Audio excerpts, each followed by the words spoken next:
I think one of the most important things for people to get clear about right up front is how much of the perceptions that they have about the world, the places outside of their immediate location, are mediated, and that the very act of putting things into a media pipeline means it gets narrowed and squeezed and things get left out. So there's an assumption that because we can follow a Twitter feed from Tahrir Square or anywhere else in the Arab Spring, that we have an idea of what's actually going on and that we know what's happening in that community. And that it gives us this false sense of connection to people around the world. But the media filter, and then as Eli Pariser wrote about really beautifully in the filter bubble, what's happened with all of that is that there's so much that gets left out. And then to realize that that happens in our own backyard as well. That they're the things that we see because they're immediately in front of us, and if we try to extrapolate that out very far, the further and further you get from the original point of encounter, the weaker and weaker those assumptions get. And so I think as arts leaders, as media leaders, it's to remember that there are some core skills that we need to be putting into play to help engaging with the rest of the world. When we realize how limiting the media filter is and how much gets left out of our own media bubble, then we pretty quickly realize that what we have to do is leave our spaces, leave our buildings, and actually get out and interact with people. And as soon as you start to do that, then two things really happen. One, you run up against your own preoccupations and obsessions and limiting factors, so you've got to start to deal with all of that. And then number two, you start to interact with people who aren't particularly interested or care about or as obsessed with the arts, the role of the arts, the impact they can make in their lives.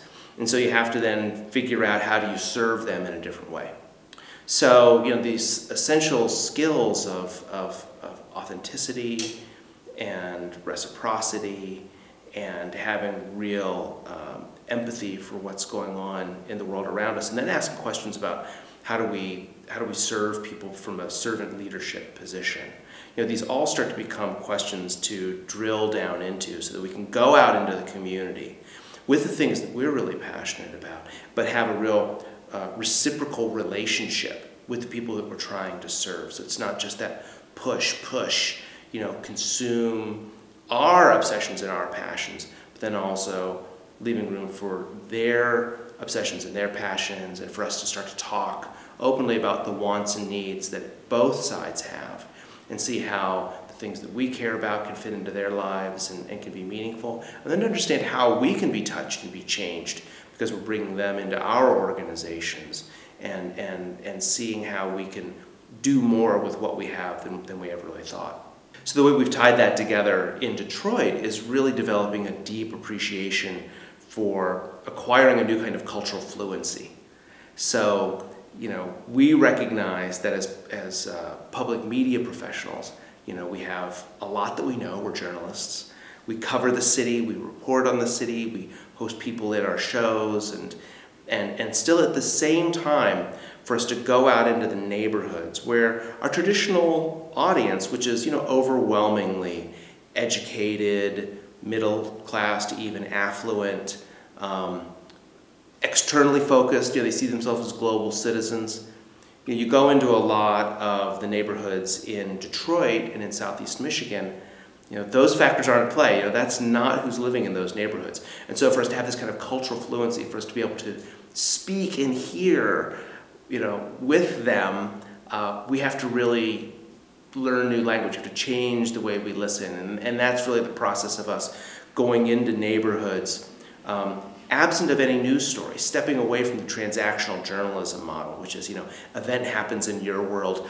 I show up so that I can capture it and then bring it back and report it. No, it's going into your world, absent of any conflict, absent of any event, and asking, well, what should the world know about your life? What should the world know about what's happening? What are you proud of? What's exciting about your life? And how can we help to make people more aware of that? So it's a whole shift away from that transactional journalism model of we parachute in, or we, as we say to people really often, you notice that we're in your neighborhood and there isn't a body on the sidewalk. which is usually when the media shows up in most lower income communities all across America. So we go into these neighborhoods absent of any conflict, and then it's about employing really traditional and time-tested community organizing skills. How do you show up and get to know the people who have real authority and real power in their neighborhood? How do you build trust with them, recognizing that time is a really critical factor? And so you have to show up in the coffee shop, you have to show up in the church basement, you have to ask them into the radio station over and over and over again, and it might take a year before something really pays off. But at the end of the day, the relationship, which is really our relationships and our good name are all that we're really buried with. You know, it's the relationships that are so strong, and that when the time comes for us to cover them, or when we see an opportunity to serve the community at a deeper level, then we know who we can touch in a community and who the community's actually really conferred authority and they have their authentic leaders in the neighborhood, not just the folks who have become most adept at showing up in the media representing the neighborhood. The part about this approach that I think people miss the most when we talk about it, and that we always have to keep bringing people back to over and again, is so much more fun. It's a so much more interesting way to do what we do, because so much of our day is spent handling difficult things, whether it's the internal stuff of our budget and governance and kind of all of that, and our program officers and figuring out our mission, vision, values, all that. There's all the doing of our organization, but then there's also the subject matter of what we cover, which is hard. Detroit is a hard place to cover. But getting out there and having these one-on-one or small group, these leadership opportunities, these service opportunities where you get to get out and be with people. We've done events where we've organized our listeners to help raise money, to help deliver books to the neighborhood. We've delivered over 22,000 books to kids who need them in Detroit, and every single one of them has a sticker on the inside cover that says, "This book is a gift of the donors of WDET." And then our donors come in, they sticker those books, they package them up, they help us deliver them, they put them directly into the hands of kids. People lose sight of what it really means to make that one-on-one difference in a human being's life.